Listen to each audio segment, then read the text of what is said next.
সুপ্রিয় দর্শক মণ্ডলী, আমার এই প্রতিবেদনগুলোর পূর্বের প্রতিবেদন আপনারা দেখেছিলেন ওহি স্কয়ার এবং তারপর লিদ্রা স্কয়ার। এখন আমরা আপনাদেরকে দেখাবো ওহি স্কয়ারের পাশেই একটি বাসা, যে বাসাগুলোতে সাধারণত আমরা বাঙালি স্টুডেন্টরা কিভাবে থাকি, কোথায় থাকি, কেমন থাকি, সেই ব্যাপারে আপনাদেরকে আজকে সচিত্র প্রতিবেদন দেখানো হবে।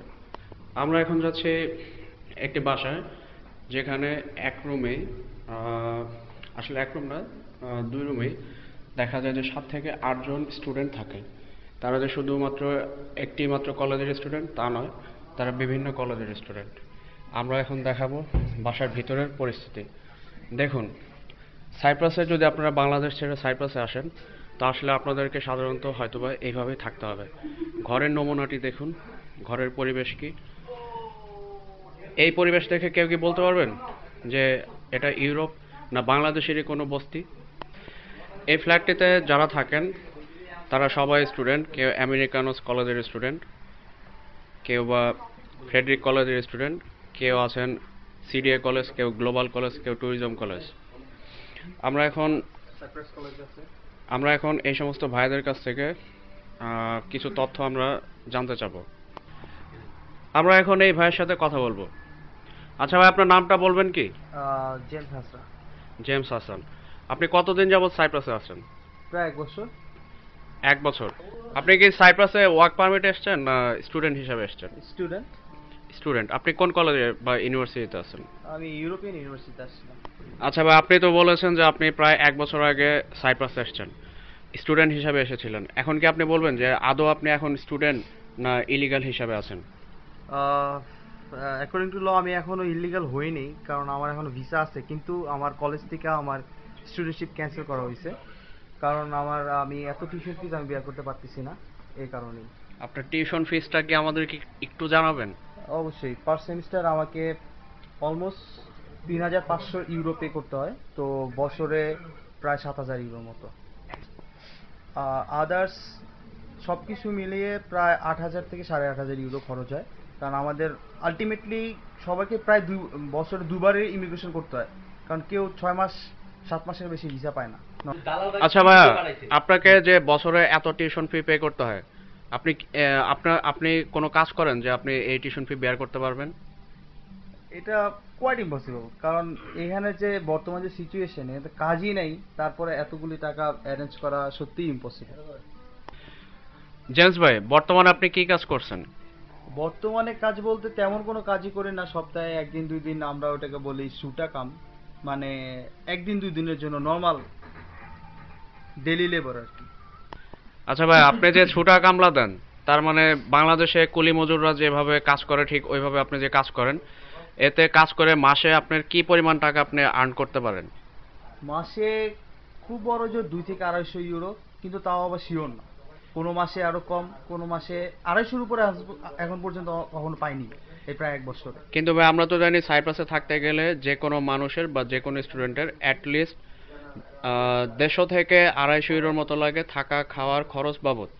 হ্যাঁ, অবশ্যই, কিন্তু এটা দিয়ে কোনো রকম চলতেছে, মানে কোনো রকমে আছে। তার মানে আপনি কোনোভাবে সাইপ্রাসে বেঁচে আছেন, কিন্তু আপনার ভবিষ্যৎ কি হবে বা আপনি ভবিষ্যতে কি করতে পারবেন এই ব্যাপারে আপনি পুরোপুরি সন্দিহান। পুরোপুরি না, ডেফিনেটলি আমি সন্দিহান। আমি এখন প্ল্যান করতেছি যে এখানে আর এইভাবে হ্যান্ড টু মাউথ না থেকে দেশে চলে যাওয়াটাই বেটার আমার জন্য, কারণ এইখানে এইভাবে বেঁচে থেকে কোনো লাভ নেই, মানে এইভাবে হ্যান্ড টু মাউথ থাকার কোনো যৌক্তিকতা নাই এখানে আসলে এখন আর। জেমস ভাই, আপনি যে সাইপ্রাস এসেছিলেন আসলে কার কার বুদ্ধিতে বা কার পরামর্শে বা কিভাবে আপনি আসলে কি পরিকল্পনা নিয়ে আপনি সাইপ্রাস এসেছেন? আসলে বুদ্ধি ঠিক না, আমার একটা ফ্রেন্ড ছিল এখানে, ও আসছে, এই জন্য আমি ট্রাই করছিলাম আসার জন্য। তো আমি এক কনসালটেন্সি ফার্মের মাধ্যমে ট্রাই করলাম, সে আমাকে অনেক কিছু বললো, আমি বেসিক্যালি নেটেও এই ধরনের কোনো পারফেক্ট কোনো ইনফরমেশন নাই, মাসে 1 লাখ। কিন্তু সে তারই প্ররোচনায় বেসিক্যালি আমার এখানে আসা। আমি তাকে পুরোপুরি দোষ দেবো না, কিন্তু ঘটনা হচ্ছে আসলে আমাদের নিজেদেরই দোষ, কারণ আমরা ঠিকমতো কোনো কিছু না জেনেই চলে আসি। বর্তমানে যে সিচুয়েশন এই সাইপ্রাসের, এখানে সার্ভাইভ করা রিয়েলি ইম্পসিবল। আর এখানে আমার আসার অ্যাম্বিশন ছিল যে অ্যাটলিস্ট আমি বাংলাদেশ থেকে বিবিএ কমপ্লিট করে আসছি, যে হায়ার এডুকেশন করবো এখান থেকে, কিন্তু আমার সব কিছুই গোড়ায় গলদ হয়ে গেল। আচ্ছা ভাই, আপনি যে কনসালটেন্সি ফার্মের মাধ্যমে এসেছিলেন, সে কি আপনাকে এই ধরনের কোনো ইনফরমেশন দিয়েছিল যে সাইপ্রাসে মাসে 1 লাখ টাকা আর্ন করা যায়, আরো অনেক কিছু, এই ধরনের কোনো কিছু হ্যাঁ হ্যাঁ বলেছিল? হ্যাঁ, সে আমাকে ফার্স্টেই বলছে যে এখানে সাইপ্রাসে আসার আগে এখানে গভর্নমেন্টের ন্যূনতম স্যালারি হচ্ছে monthly 1800 euro, near about Bangladeshi টাকায় আমাদের প্রায় 2.25 লাখ টাকা। 2.5 লাখ টাকা। ঠিক আছে, কিন্তু এখানে 1850 তো দূরের কথা, আমি আজ পর্যন্ত 1 বছরে মনে হয় 1850 টাকা ইনকাম করতে পারিনি, আর 1 মাস তো সেই দূরের কথা। জেমস ভাই, আপনি কি জানেন যে সামনের সেমিস্টারে বাংলাদেশ থেকে প্রায় 600 স্টুডেন্টের মতো হ্যাঁ হ্যাঁ, আসছে, যেখানে নেপাল, ইন্ডিয়া, পাকিস্তান। পাকিস্তান, প্রত্যেকটা দেশের সরকার সাইপ্রাসে স্টুডেন্ট পাঠানো বন্ধ করে দিয়েছে। হুম। কিন্তু এক্ষেত্রে বাংলাদেশ সরকার কি করছে, যেখানে 200 স্টুডেন্ট আসতো সে জায়গায় আরো 2 গুণ বা 3 গুণ স্টুডেন্ট তারা পাঠাচ্ছে। এক একটা স্টুডেন্টের আসতে যেখানে খরচ হয় মাথাপিছু 6 লাখ টাকা। তা আপনি কি বলবেন কেন বাংলাদেশের সরকার এই ব্যাপারে কোনো উদ্যোগ নিচ্ছে না, বা আসলে নেওয়া উচিত কিনা?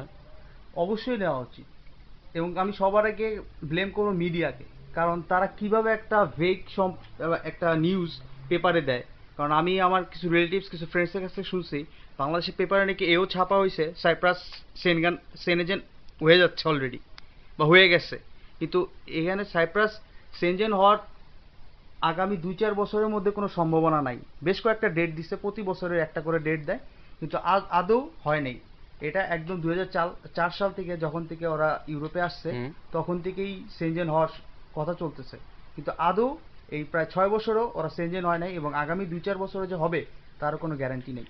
তার মানে আসলে বাংলাদেশ থেকে যে পরিমাণ স্টুডেন্ট প্রতি বছর প্রতি সেমিস্টারে সাইপ্রাসে আসে, হ্যাঁ, এর জন্য মূলত আসলে আমি বলতে পারি যে মূলত দায়ী হচ্ছে কনসালটেন্সি ফার্মগুলো, অবশ্যই অবশ্যই এবং তারপর আমরা সরকারকেও এ ব্যাপারে দায়ী করতে পারি। অবশ্যই, কারণ আমাদের সরকার কোনো স্টেপ নিতেছে না এই ব্যাপারে। আমাদের এখানে কনসুলেট আছে, তারা প্রায় ভিজিট করে এখানে। আমাদের আমাদের এখানে কমিউনিটিও আছে, কমিউনিটিতে তারা প্রায় ভিজিট করে, কিন্তু ঘটনা হচ্ছে এই এই ব্যাপারটা নিয়ে তারা কখনো হেডেক নেই তাদের। তারা আসতেছে, স্টুডেন্ট আসতেছে, তাদের নিয়ে আসে এখানে, এটাই। কিন্তু দেশের কি হচ্ছে কি না হচ্ছে, স্টুডেন্ট এখানে এসে কি করতেছে, কিভাবে সার্ভ আপ করতেছে, এটা নিয়ে কারোর কোনো হেডেক নেই।